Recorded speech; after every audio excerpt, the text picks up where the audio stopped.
Abangan pa natin talaga. Ako, meron na akong medyo naiisip kung ano yung mga mangyayari, pero ayoko po muna magsalita. Dahil katulad na nabanggit ko dati pa, di ba si Congressman Saldico nagsalita. Pagkatapos nanahimik, sabi nila nahuli daw. Pagkakalam natin nahuli, tapos sabi nga ni Congressman Harry Roque, Secretary Harry Roque, hindi naman daw nahuli. Tambalita ngayon, nasa Portugal na. At tahimik pa rin. Sabi naman ni Speaker Martin, magsasalita ako. Biglang nawala. Sinasabi nila ngayon, hinahanap daw, hindi makita, nawala. At hindi pa rin nagsasalita tungkol dito sa isyong to.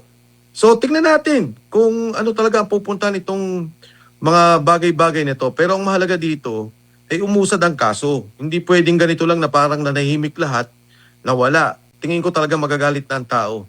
Talagang hindi na kaya ng taong bayan.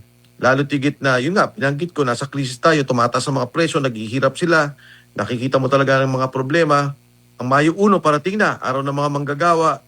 Alam ko na marami silang hinaing, nababanggitin, kailangan talaga magkaroon ng kaliwanagan yung nangyaring korupsyon sa ating bansa at maaaring nagpapatuloy pa na korupsyon sa ating gobyerno sa ngayon.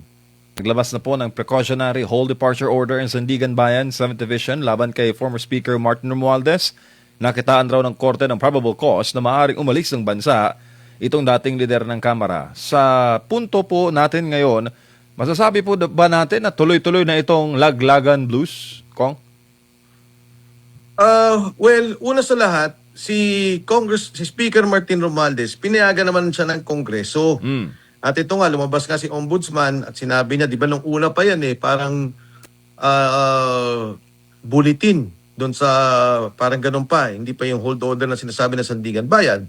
So tingnan natin kung saan patutungo tong isyong to. Kasi ang sabi ni Speaker Martin Romualdez, magsasalita ako at sasabihin ko yung aking nalalaman tungkol dito sa budget at tungkol dito sa nangyaring korupsyon.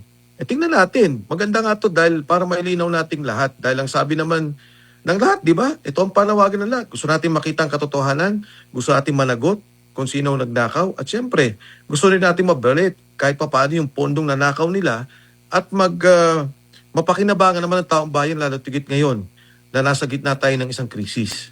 Opo.